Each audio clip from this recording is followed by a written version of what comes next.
There's also something you were just talking about that I think is really interesting because it kind of parallels martial arts and fighting in a lot of ways, is that you don't want to lose to someone that you hate. Yeah. Yeah, I mean, that's a big factor in fighting. That's why Conor McGregor does so well, is that he fucks with your head so bad that the amount of pressure that's on you is so exacerbated when you actually get into the cage with him.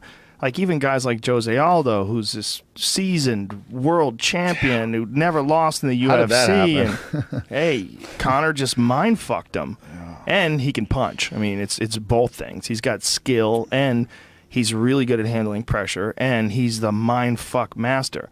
But you see it with guys. When guys get in these emotional situations with fighters, and then you see when they fight with someone who respects them and they shake hands at the weigh-ins, and then they could fight up to their full potential. Yeah. Like that is a big factor, I guess, in poker as well.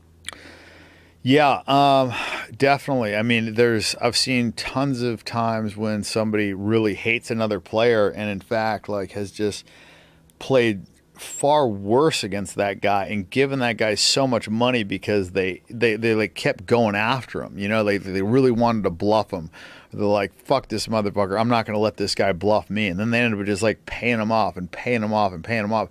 I actually found that in poker because there was times when I would befriend really bad players and then that player would not play hard against me, you know, because of that. And it actually ended up like costing me a bunch of money. And then there was other times when I would just like talk shit to a bad player and they would really come after me. And then I ended up just smoking them, you know? So it's kind of like, it's tough because usually the bad players are the coolest guys because they're just like the rich guys that are having fun and they got a good attitude and this and that. But sometimes, you know, like you got to fuck with them a little bit, you know, because otherwise you're not going to be able to gamble with them really, you know? So you want that kind of like, optimally, you want that competitive but semi-friendly relationship because you don't want them to just totally hate you because then they'll just be like, fuck this motherfucker, I'm not playing if he's there. And then you're kind of like out of the game because he's the big sucker and, you know, he can call the shots. Yeah. That's one thing I tell people when they're thinking about fighting. I say, is it all you want to do? Is it your whole life? Does it absorb you? Do you want that more than anything that you can imagine? It's not like, well, fighting doesn't work out, I'm going to be an author. Because if that's the case and you want to do it for the experience, that's cool. But if you actually think you're going to be a champion, if you have all these other escape routes, it's not going to happen. That's why I actually think it's harder for guys like Conor McGregor or guys like Mayweather because now they have money and they have that lifestyle. And it's like that. I actually thought Ronda was going to get fucked up just because she was going to Hollywood. I mean, don't get me wrong, she's tough, she's fucking great, whatever.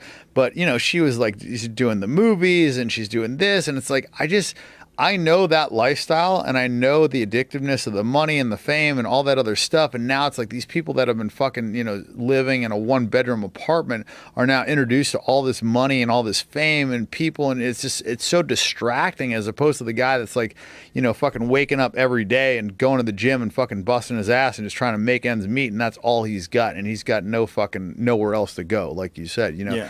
And for that guy, I feel like it's far easier to stay the course. For a guy like Conor McGregor, now he's got all this money and this and that, you know, he doesn't have to fight anymore. Like I mean, yeah, if he wants to continue his lifestyle, he does, right? Now he's like upped his expenses and his image and all this stuff, and he's used to all this stuff, so now he has to like make X to maintain his current situation. So he's got a little bit of pressure on him in that sense.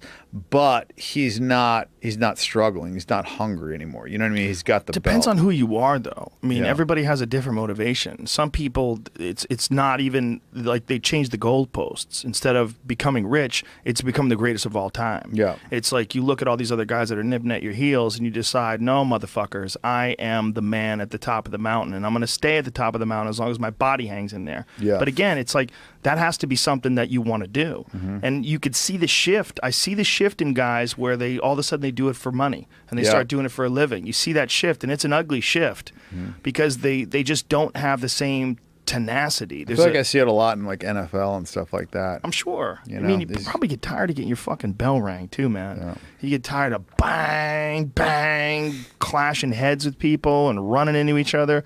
After a while, that shit gets tired.